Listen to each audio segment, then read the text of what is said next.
진척이 안 되다 보니까 저는 국회가 책임 있는 자세를 지금 못 보여주고 있다. 저는 국회가 대통령께서 개헌안을 발의하지 마십시오. 이렇게 주장할 수 있습니다. 그걸 요구할 수 있습니다. 그런 거 그거 병행해서 우리 국회가 언제까지 개헌 일정을 이렇게 하겠다. 언제까지 이런 형태로 가겠다고 국민들 약속을 해야 이 부분이 보다 책임 있는 자세가 아닌가. 저는 이렇게 생각이 듭니다. 제가 오전에 그 헌법 개정 소위에도 말씀을 드렸지만 가장 두려운 것은 정말 국회가 뭐 하고 있느냐 이런 국민적 비난에 쌓여있을 적에 또 그때 또 여야가 서로 다 책임 공방만 벌인다면 저는 이 국회가 책임 있는 자세가 아니라고 생각이 듭니다. 그래서 그 어느 때보다 국회의 권위를 생각을 하고 또 국회의 책임을 생각하는 그런 정치적 어떤 그 결단력 그리고 의회 리더십이 지금 필요하다. 그래서 좀 개헌 시기만 해도 이번 6월에 지방선거 같이 하자, 그 뒤에 하자 이렇게 말씀을 좀 나누면 저는 시기를 양보받으면 적어도 정부 형태라든지 아니면 선거구제 개편이라든지 이런 쪽에서 좀 유연성을 발휘할 수 있다는 그런 기본적인 자세는 보여줘야지만이 저는 타협으로 가는 길이 아닌가 이렇게 생각이 듭니다. 저는 바른미래당은 의석수는 많지 않지만 어떻게든지 이번 20대 국회에서 개헌을 이루어야 된다는 그런 소명의식은 바른미래당 의원님 모두가 갖고 계신다고 생각이 듭니다. 그런 측면에서 언제든지 합리적인 판단에도 협조할 자세가 있다면 적어도 큰 정당의 의원님들께서 책임 있는 자세를 좀 보여달라 이런 말씀 좀 드리고 싶습니다.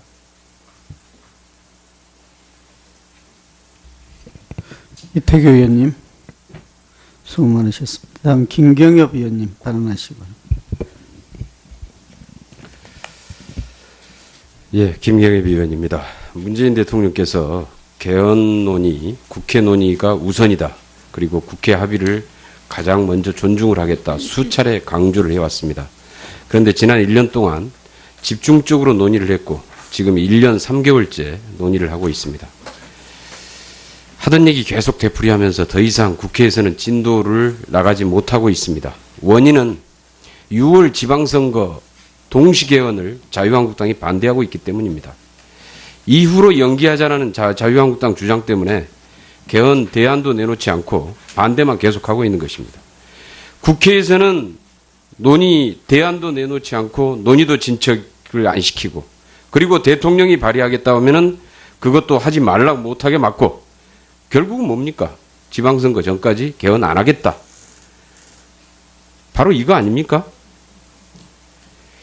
적어도 6월 지방선거까지 개헌하지 않겠다. 이후에 그럼 어떻게 될 거냐? 이번에 지방선거 때의 개헌은 작년 대선 때의 여야 5당의 대선 후보의 공통 공약입니다. 대국민 약속입니다. 이 부분을 지키지 않으면은 납득할 만한 이유를 제시하고 대국민 사과를 해야 합니다. 지금도 민생, 경제, 남북대화, 외교안보, 국정현안 쌓여 있습니다.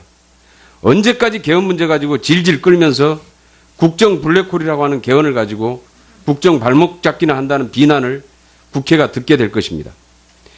이번 지방선거까지 개헌을 하지 못하면 20대 국회는 개헌 능력이 없다라고 국민들은 판단할 것입니다. 이번 지방선거 때까지 개헌을 하지 못하면 국민들로부터 국회는 비난의 대상이 될 것이고 저는 개헌 여론은 대단히 악화될 것이다 라고 예상합니다. 20대 국회에서 개헌은 거의 물 건너가게 된다. 즉 이런 상황으로 봤을 때 지금 개헌 논의를 진척 안 시키고 대통령 발의도 못하게 막는 것은 곧 개헌을 안 하겠다. 결과적으로 개헌을 무산시키겠다라는 그런 의지로 볼 수밖에 없습니다. 개헌 내용에 대해서도 그렇습니다. 작년 대선 때 이미 대선 후보들이 다 이 개헌 안도 대강의 중요한 안들을 다 공약을 했습니다. 홍준표 당시의 대선 후보, 영장 청구권 문제, 그 다음에 5.18 정신, 5.18 의거는 대한민국의 민주주의 성숙의 과정이었다. 반대할 이유가 없으며 개헌 시 협의해보겠다. 이랬습니다. 그리고 정부 형태와 관련해서 4년 중임 분권형 대통령제가 바람직하다. 국회 양원제 도입해서 갈등을 완화시켜야 된다. 행정수도 이전에 대한 조항 헌법에 넣어서 명문화시키겠다. 작년에 이미 대선 공약에서 다 했고 약속했던 것을 지금에 와서 아무런 대안 없이 이렇게 반대만 계속하고 있으면은 개헌 논의가 어떻게 진행이 됩니까? 오늘 말이죠. 오늘 말이죠. 지금은 이제 세부 조율 거쳐서 조문화 작업에 들어가야 됩니다. 이미 개헌은 카운트다운 시작됐습니다. 6월 지방선거까지 개헌하지 못하면은 정말 그 부분에 대해서 국회는 대국민 사과를 해야 되고 부끄럽게 생각을 해야 합니다. 그렇지 않으면은 지금이라도 신속하게 논의 진행시켜서 어떻게 하든지 지방선거 때까지 개헌을 무산시키겠다고 하는 이 작전을 처리하지 않는 한 더 이상의 저는 이 개헌특위에서 개헌 논의는 진척되기 어려울 것이다 이렇게 판단합니다. 다시 한번 이 개헌 논의와 관련돼서 좀 더 진정성 있고 좀 더 적극적인 자세, 정말 국민들이 보기에 이번 개헌이 되는구나 라는 생각이 들 수 있도록 우리 자유한국당에서 적극적인 모습을 보여주시기를 바라겠습니다. 이상입니다.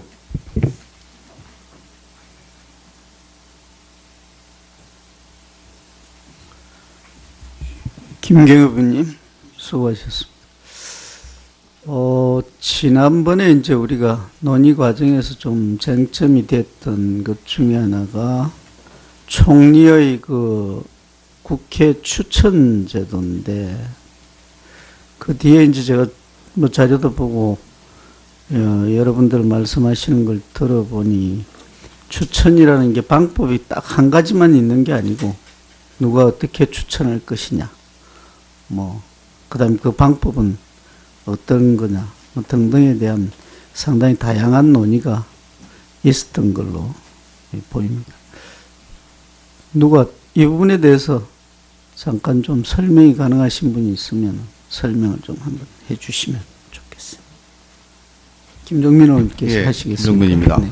아까 이종구 의원님이 나가셔가지고 제가 지금 그 말씀을 좀 드리려다가 못 들었는데, 저 이종구 의원님께서 이제 개헌안에 대해서 아까 쭉 말씀하신 내용이 상당히 전향 내지는 합의지향적으로 고민을 하신 거라고 저는 생각이 듭니다. 그래서 우리 국회 논의가 접점을 찾아나가는데 좀 기여하는 그런 메시지라고 생각은 드는데요. 다 좋은데, 물론 뭐 그게 다 제가 동의한다는 말씀은 아니고, 그 중에서 한 가지 정도는 아까 최인원 의원님이 지적을 하셨지만 좀 분명히 해야 될 게, 대통령을 직선으로 뽑아서 대통령에게 국정 책임을 맡기는 제도는 유지하자. 그러나 총리를 국회에서 선출하자. 이렇게 양립하기 어려운 두 가지 제안을 같이 하셨어요. 그래서 저는 이 두 가지 제안이 뭐가 좋고 나쁘고를 떠나서 두 가지가 양립하기는 어렵다. 둘 중 하나 선택을 해줘야 됩니다. 대통령 직선으로 대통령 책임하에 국정 운영, 즉 대통령 정부제를 채택하려면 집행부의 책임자, 즉 내각이죠. 내각의 인사권을 대통령한테 줘야 그게 대통령 정부입니다. 만약에 총리를 의회에 선출을 해서 총리로 하여금 국무위원들을 제청하게 해서 내각을 구성하도록 한다면 그 총리를 선출한 의회가 정부 구성의 주도권을 갖고 있으므로 이거는 용어상 의회 정부제라고 부르는 게 마땅하죠. 그래서 저는 뭐가 옳고 그르고를 떠나서 일단 대통령 정부제를 채택하겠다고 한다면 총리와 내각의 구성의 본질적 권한은 대통령에게 있되 국회가 어떻게 협력할 것인가를 우리가 연구해서 안을 만드는 방향이 맞겠다 하는 것이고요. 그렇게 본다면 선출은 아닙니다. 선출은 인사권에 해당되는 거기 때문에 선출을 한다면 의회 정부제이고 뭐 그렇게 주장하셔도 됩니다. 저도 궁극적으로 의회 정부제가 민주적인 제도라고 보기 때문에 빠른 시일 내에 의회 정부제로 그 대한민국이 발전해 나가는 게 헌정개혁의 바른 방향이라고 보지만 현재로서는 어렵다고 보고 대통령 정부제를 유지해야 되고, 그렇다면 총리를 선출하는 것은 아니고 총리를 어떻게 대통령이 임명할 것이냐에 대한 새로운 방법, 여기서 국회가 어떤 역할을 할 것이냐인데, 저는 크게 보면 임명에 대한 강력한 동의권을 행사하든지 아니면 임명 과정에서 사전에 추천을 해서 대통령 인사권에 개입하든지 둘 중에 하나 선택해야 된다고 봅니다. 그리고 아까 우리 존경하는 김재경 의원님께서 말씀 주셨듯이 이 임명 동의를 할 것이냐 아니면 추천할 것이냐도 되게 다양합니다. 현재처럼 의결 과반수로 임명 동의라는 방식이 있고 아예 제적 과반수로 동의권을 좀 높이는 방식이 있습니다. 그 다음에 또 하나는 추천의 방식도요. 단수로 국회에서 과반수 추천을 하는 방식이 있겠고, 아니면 또 제가 여러 번 말씀을 드렸지만 여야 동수로 국무총리 추천위원회를 구성을 해서 이 추천위원회에서 단수, 합의되면 단수, 합의가 안 되면 복수로 대통령이 추천해서 대통령의 최종적인 인사권을 존중하는 이런 식의 방식도 가능하겠고요. 그동안에 최인호 의원님이 여러 번 강조하셨지만 헌법에 규정하지 말고 추천을 하되 여당이 추천권을 행사해서 여당이 야당과 합의를 하거나 협의를 함으로 해서 국회의 중론을 모아서 대통령이 추천하는 방식으로 가자. 근데 이거는 헌법에다가 여당이 추천한다. 그러니까 대통령 소속 정당이 추천한다. 이게 좀 헌법의 체계에 안 맞으니 이건 정치적인 합의로 헌법에 준하는 그런 정치적 합의로 이번 개헌에 반영을 시키자. 뭐 이런 안도 있을 수 있겠고요. 논의를 진척 안 시키고 대통령 발의도 못하게 막는 것은 곧 개헌을 안 하겠다. 결과적으로 개헌을 무산시키겠다라는 그런 의지로 볼 수밖에 없습니다. 개헌 내용에 대해서도 그렇습니다. 작년 대선 때 이미 대선 후보들이 다 이 개헌 안도 대강의 중요한 안들을 다 공약을 했습니다. 홍준표 당시의 대선 후보, 영장 청구권 문제, 그 다음에 5.18 정신, 5.18 의거는 대한민국의 민주주의 성숙의 과정이었다. 반대할 이유가 없으며 개헌 시 협의해 보겠다. 이랬습니다. 그리고 정부 형태와 관련해서 4년 중임 분권형 대통령제가 바람직하다. 국회 양원제 도입해서 갈등을 완화시켜야 된다.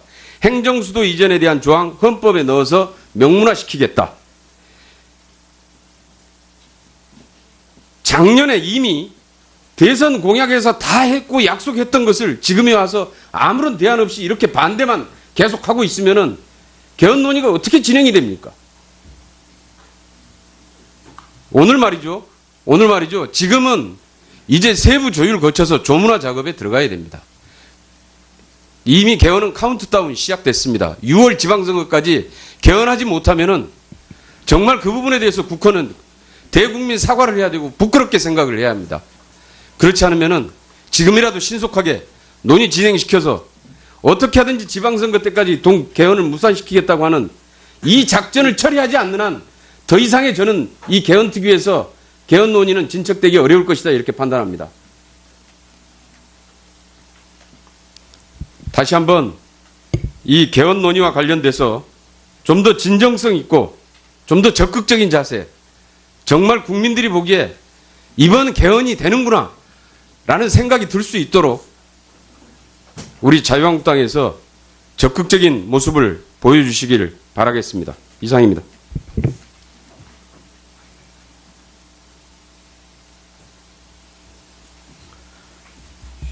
김경엽 의원님, 수고하셨습니다.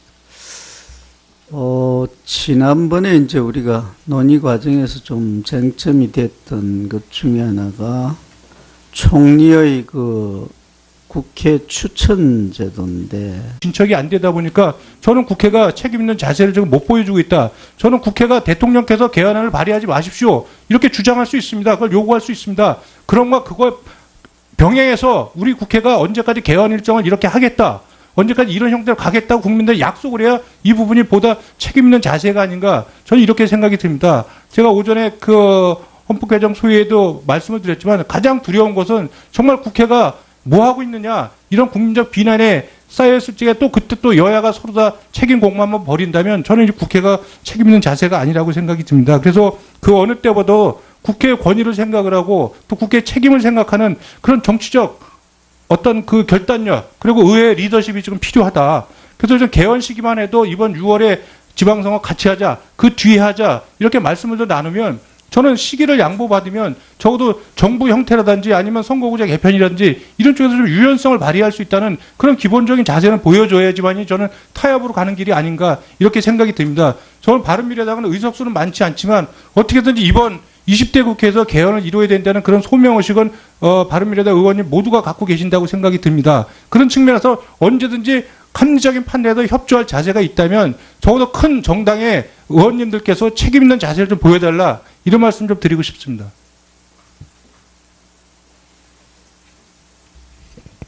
이태규 의원님. 수고 많으셨습니다. 다음 김경엽 의원님 발언하시기 바랍니다. 예, 김경엽 의원입니다. 문재인 대통령께서 개헌 논의, 국회 논의가 우선이다. 그리고 국회 합의를 가장 먼저 존중을 하겠다. 수차례 강조를 해왔습니다. 그런데 지난 1년 동안 집중적으로 논의를 했고 지금 1년 3개월째 논의를 하고 있습니다. 하던 얘기 계속 되풀이하면서 더 이상 국회에서는 진도를 나가지 못하고 있습니다. 원인은 6월 지방선거 동시개헌을 자유한국당이 반대하고 있기 때문입니다. 이후로 연기하자라는 자유한국당 주장 때문에 개헌 대안도 내놓지 않고 반대만 계속하고 있는 것입니다. 국회에서는 대안도 내놓지 않고 논의도 진척을 안 시키고 그리고 대통령이 발의하겠다 하면은 그것도 하지 말라고 못하게 막고 결국은 뭡니까? 지방선거 전까지 개헌 안 하겠다. 바로 이거 아닙니까? 적어도 6월 지방선거까지 개헌하지 않겠다. 이후에 그럼 어떻게 될 거냐? 이번에 지방선거 때의 개헌은 작년 대선 때의 여야 5당의 대선 후보의 공통 공약입니다. 대국민 약속입니다. 이 부분을 지키지 않으면은 납득할 만한 이유를 제시하고 대국민 사과를 해야 합니다. 지금도 민생, 경제, 남북대화, 외교안보, 국정현안 쌓여 있습니다. 언제까지 개헌 문제 가지고 질질 끌면서 국정 블랙홀이라고 하는 개헌을 가지고 국정 발목 잡기나 한다는 비난을 국회가 듣게 될 것입니다. 이번 지방선거까지 개헌을 하지 못하면 20대 국회는 개헌 능력이 없다라고 국민들은 판단할 것입니다. 이번 지방선거 때까지 개헌을 하지 못하면 국민들로부터 국회는 비난의 대상이 될 것이고 저는 개헌 여론은 대단히 악화될 것이다 라고 예상합니다. 20대 국회에서 개헌은 거의 물 건너가게 된다. 즉 이런 상황으로 봤을 때 지금 개헌